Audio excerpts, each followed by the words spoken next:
So, how smart are you about vintage lenses? Well, you better get smart. And don't forget to subscribe and hit that like button. Actually, smash it like Peter McGinnon would do. Yeah!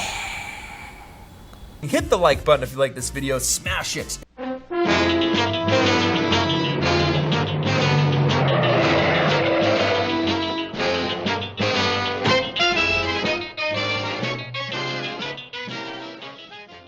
Here I am in Vietnam. Rain is always coming down. This is Camera Talk with Dr. Scott. And today I'm going to, stick on the same idea of budget photography. And what I'm going to just introduce you to is the use of manually focused vintage lenses, and how you could utilize these for your camera. So I have the full frame Sony A7, as well as the Sony A7R Mark II that I'm filming on with this particular video, as well as my trusty original little Canon M50. So, generally speaking about budget photography and whatnot, one way to do so is obviously to make use of the number, and we're talking a large number of vintage lenses that are out there. And again, it would be great to have the best of today's lenses, and particularly with the Sony line here, those lenses are quite pricey, and outrageous. So I don't have any. I haven't gotten down that road yet to purchase those. So, but what I have, as far as modern lenses go, I did venture off down that path. Besides with the Canon M50 here, I went with obviously came with the kit lens. I also have the very next one I bought after that was the 22 millimeter. Now remember, these are EOS M mount lenses, and of course this little pancake, look at the size of that. You can stick that in your pocket, and this is a great little lens. It goes on here, it's better than the 15 to 45 really. It's as far as usefulness goes. But other than that, I as far as the native lens goes, I also went with the 28 millimeter macro lens, and it has a of course you can't see it through the video because I don't have it turned on, but it has a ring light built right into the lens that you can turn on one side, both sides, whatnot, to get a nice little macro highlight on your subject. So anyway, those are just the native lenses that I purchased with my M50. And if you remember from the last video, I also mentioned that I'd like to get the 11 to 22 or the 32 millimeter M mount lenses. That would be great for my little M50. But with an adapter, I'll give you an example. Here is the Canon 85 millimeter. Now this is a modern lens. Of course, this is automatic focus, but it's on a Viltrox adapter, and I have two Viltrox adapters. One's a straight up EF to EOS M mount, so that I can put it on my M50, and the other one is an actual speed booster, and I'll get into that. I'll get into the useful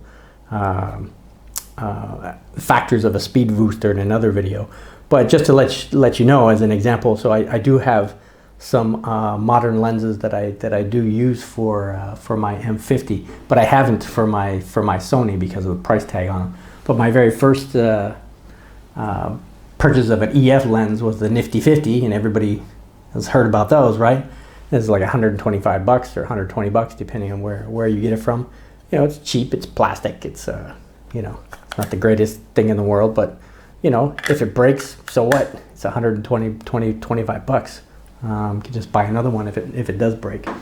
But really, to be honest with you, the thing that once I experimented with manual lenses, and before I even got into vintage lenses, there's a Chinese company called 7 Artisans, and I think I have 4 or 5 of these This particular one is a 25 millimeter.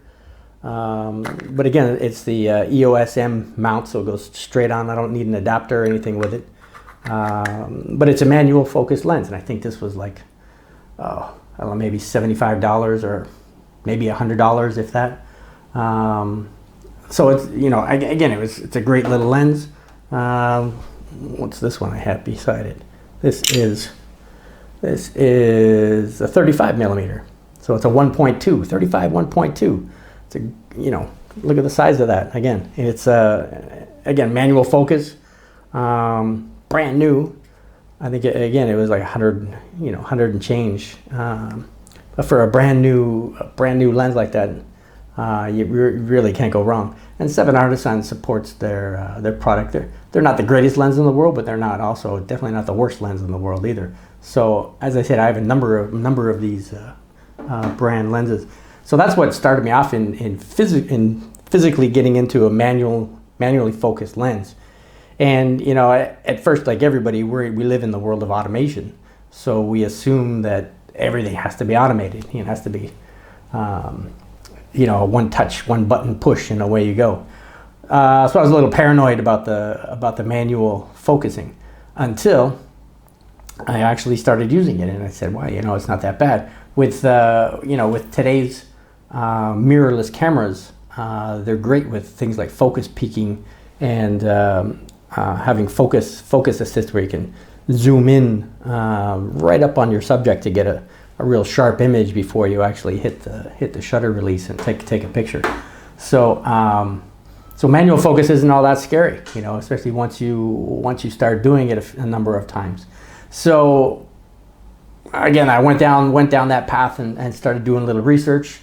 And the first lenses that I ran across were the Asahi Takumars.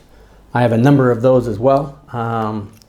The most well-known and the most popular out there that most people will have is the 50 millimeter 1.4. So this is the super multi-coated Takumar. I have a super Takumar, super multi-coated Takumar, and SMC Takumar. So I have a number of different samples that I had purchased. Obviously, there's no need to get one of everything, but as I talked about in our last video as well, you end up with what they call gear acquisition syndrome. And once you have one of these babies, you tend to read about them and see videos on YouTube and whatnot saying how great they are, and they are wonderful. I mean, this is something from 1972. Long time ago, I can still remember how that music used to make me smile. And yet, the feel and the performance you get out of this is it's amazing. It's almost like it was something from more modern times, but they're not. They're old. So anyway, so I kind of went down that road of Takumars, and started again researching and finding out that the Pentax ones were great. Minolta, Rikenon, Nikons. I have multiple Canons, the Mamiya, numbers of them. Yashica, the Yashinon 50 millimeter f2, which was made famous by the angry photographer. But it is a great little lens. Do I have that with you? Oh, I have it right here. Like I said, I have a lot of them up here. But yeah, this was the Auto Yashinon. It's actually 5 centimeters, but it equals 50 millimeters for those who are challenged in the metric world. And f2, which may not seem like a very fast focal length, but or a very fast aperture, I should say. But it puts out some amazing photos. And I'm going to go through these lenses one by one in future videos, showing you photographs and comparisons with others and whatnot. But again, for something with the age that it is, the smoothness of the focus ring and whatnot is great. And of course, you know, there's features of the lens that don't apply with today's mirrorless lenses, so they it's more like for decoration. But this has an M42 to EOS M mount on it, so I put it on my little Canon here. But I also have the M42 to NEX, so I can put it on my my Sony as well and get use out of it. So I have mostly a lot of 50s out here, and you know, like I said, everything from the Konicas to which one's this one here? Oh, this is a Konica here, Konica Hexanon 50 1.4. I have the 1.4, the 1.7, and the 1.8. So I'll do a comparison between those in a future video. So I went mostly down the Japanese / Chinese, you know, Asian side of the world, or Eastern side of the world. I wouldn't say Asian, because over here we have some Russian ones, which is part of Asia as well. But you know, there's some great lenses that came out of Japan and whatnot. Turning Japanese, I think I'm turning Japanese, I really think so. And then I went down the road of, you know, again, Russian lenses, and I think the first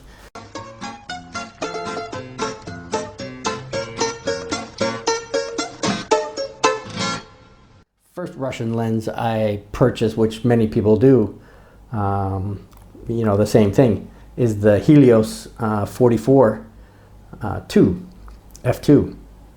It's a 58 millimeter lens, and again, they put out some funky coma data bokeh if you get it in the right circumstances, and so on and so forth. But you know, again, since this is budget photography, this is modesty photography. You know, the whole reason for maybe just bringing all this stuff up is the price tags with these. Like this, I think I got for like $35 or something like that, with an extra $20 for shipping, so $50-something. But still,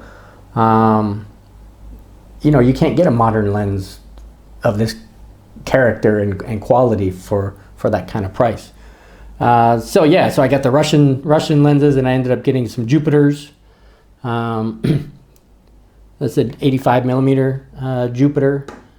I've got 50 millimeter Jupiter here. This is the Jupiter 8. So it's a 50 f2. That's from 1961. You know, look at how pretty polished it is. You know, you know, again, for the price of these things, this was, I think this one too was $40-something or maybe $50.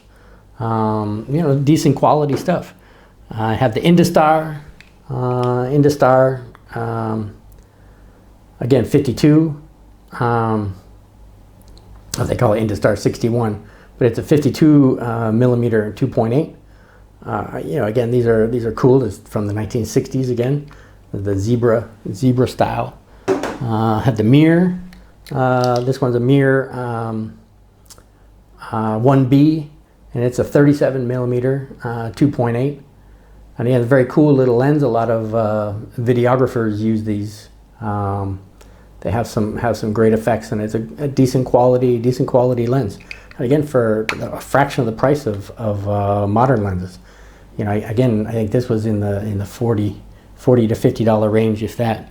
And then I went with the Zeisses. You know, everybody's, you know, if you're going to get into vintage lenses, you get into like the Carl Zeiss, the Jenna from the Jenna factory.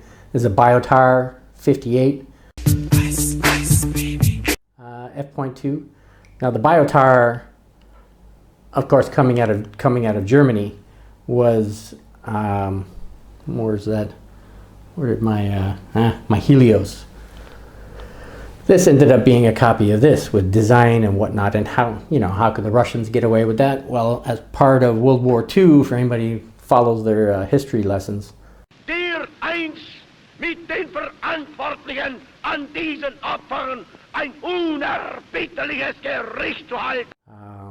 you know, as part of the end of World War II, the Russians were awarded, you know, Eastern Germany, you know, as part of war reparations with the treaties with the West and whatnot. So what they basically did was they took what was left of the Jena factory, because you know, it ended up being a victim of air raids and bombings and whatnot that happened towards the end of the war. So there was a number of their technicians and some new projects that they were working on and so forth and so on that were you know, gone, damaged, and you know, lost forever.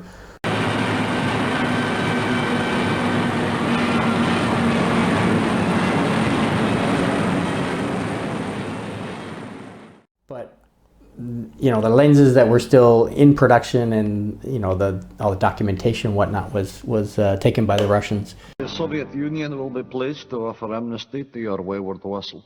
The Soviet Union? I thought you guys broke up. Yes, that's what we wanted you to think.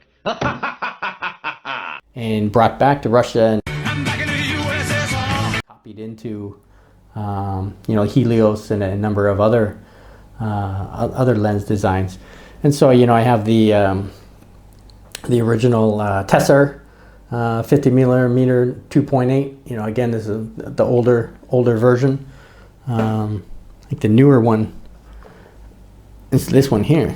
Yeah, see the difference between this is the 52.8 Tessar Carl Zeiss Jena. I mean, look at the difference between the build. Of course, it's got the M42 EOS M adapter on it, but if you take the adapter away, it's, you know, still the length and width of this thing is very, very different. That's what she said. But still, you know, we have you know, a number of lenses, not only from Carl Zeiss but Pentagon as well. Pentagon. This is their 51.8, very famous desired lens. I have the Pentagon 30 millimeter, which is you know, again, another rebranded name from the Meyer Optic Görlitz lenses. This is speaking of them, this is the Trioplan 52.9, and again, little tiny. I mean, this is the bulk of this is actually the adapter. I mean, it's such a tiny little lens, but some cool effects that come out of these things. Very, very, very full of character, this thing. And again, I'll put a video together, you know, how to show off these little things. But they're a fantastic little lens. Yeah, this is the Pentagon here, Pentagon 30mm 3.5, and you know, again, these were like $50–$60 on eBay. Ended up getting these. Another famous Carl Zeiss Jena, the Flectagon 35mm 2.4. Another sought after lens. This is very sharp. You know, anything with Carl Zeiss name on it kind of gives a little bit of a hype to it. For one, everybody's like, "Ooh, it's a Carl Zeiss," but I see nothing. But they are cool. This is a Pancollar 50mm 1.8, and again, you know, a lens with lots of character. You know, sometimes you can just look at a photo and tell that it's a Carl Zeiss, you know, by the color renditions and effects from the photo. Anyway, so that's kind of where I wanted to wrap this up. Is just giving you guys the idea that, you know, for, you know, mere hundreds of dollars, you could get yourself well equipped with some very decent lenses for your photography habit. You know, again, whether it's a full frame rendition, you know, just to show you again how they sit on here. I mean, this is the M42 to NEX. So when you actually load it on the body itself, so this is the 50mm Pancollar. As you can see, it's got some decent length to it, but it's, you know, it's not bad. I mean, it sits well in your hand. She said, but you know, gives some great performance. So that's why I would, highly recommend using vintage lenses for your modern mirrorless cameras. Now the DSLR cameras have issues, or have been known to have issues with the mirror striking the back of the flange on the mount. It just depends. Some have no issues at all, but others, especially Nikon cameras, seem to have a lot of challenges with dealing with vintage lenses. But anyway, so whether it's a modern like it's an 85 millimeter, this was a few $100s. So of course, because it's a modern lens, so it's going to be more expensive. But if you check on eBay now, there's a number of vintage lenses that are getting quite pricey because of the fact of the popularity. I mean, everybody's talking about these now, and everybody wants a vintage lens. So if I were you and I was thinking about it, I would get out there now and think about getting some of these for your own collection. Some of these are really, really great lenses. This is the Auto Rikonon 55 millimeter 1.4. Very cool lens. When you start shooting with these things, you start really to fall in love with some of the characteristics that they produce with the rendition of the film, whether it's color or sharpness, or just the overall film look to it. It's a very classic look. They're definitely not razor sharp like modern lenses are. As I said, my 85 here would probably give these guys a run for their money, or even the Nifty 50 or the EOS M native lenses. But when you have these vintage lenses, it's one, they're also works of art. I mean, you look at this Nikon Nikkor H Auto 85 1.8. I mean, you look at the glass on the end of that. It's just a work of art, and they're a pleasure to use. I mean, as I told you earlier, the focus ring is so smooth on these things and whatnot. They were really built to last back then. They're all metal construction and everything.